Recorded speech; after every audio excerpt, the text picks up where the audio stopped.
TTD కొనుగోలు చేసిన దానిలో ఇంతవరకు నకిలీ నెయ్యి లేదంటున్నారు అధికారులు. ప్రతి ట్యాంకర్ శాంపుల్ను 3 సార్లు పరీక్షించి నాణ్యత సరిగ్గా ఉంటేనే కొనుగోలు చేస్తామంటున్నారు. ప్రస్తుతం ట్యాంకర్ల ఫామ్ లో వచ్చేది ఏంటంటే తిరుమల ఘీ ఒకటి, సుభీ డైరీ, గోవిందా డైరీ, ఈ 3 డైరీలు మహారాష్ట్ర నుంచి సప్లై చేస్తున్నారు. అంతేగాని కౌగీలో తేడా వచ్చే ఆస్కారం కూడా లేదు. 3 రకాల టెస్టులు చేసి 3 రకాల్లో కూడా దాని మాయిశ్చర్ కంటెంట్ కానివ్వండి, ఫారిన్ వెజిటబుల్ ఆయిల్ కానివ్వండి, ఫారిన్ యానిమల్ ఆయిల్ ఏది కలిసినా కానీ 3 టెస్టులో బయటపడిపోతుంది. వీటిని ఖచ్చితంగా మనం చేసిన తర్వాత మాత్రమే ట్యాంకర్లు అన్లోడ్ చేసుకుని మనం ప్రొక్యూర్మెంట్ వాడుకుంటున్నాము. ప్రభుత్వం నిర్దేశించిన ఫుడ్ సేఫ్టీ యాక్ట్ ను పక్కాగా ఫాలో అవుతామని చెబుతున్నారు టీటీడీ అధికారులు. తమకు వచ్చిన ముడి సరుకు ఆ నాణ్యతా ప్రమాణాలను అందుకోకపోతే వెంటనే వాటిని తిప్పి పంపుతామని చెబుతున్నారు. ట్యాంకర్స్ పైకి వచ్చేసిన తర్వాతనే మన దగ్గర సీల్ తీస్తారు.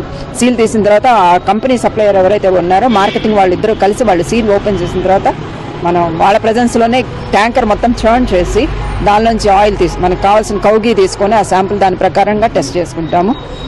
శాంపుల్కి మనకు సాధారణంగా 2 hours తీసుకొని అతి జాగ్రత్తగా 3 సార్లు కూడా టెస్ట్ చేస్తున్నాం. మాకు సింగిల్ టైం టెస్ట్ కాదండి, కొద్దిగా ఏమైనా వేరియేషన్స్ రావడానికి వీలు లేకుండా 3 టెస్టులు 3 అనలిస్టులు చేస్తారు. సింగిల్ అనలిస్ట్ 3 సార్లు టెస్ట్ చేయడు, 3 అనలిస్టులు వేరువేరుగా టెస్ట్ చేస్తున్నారు.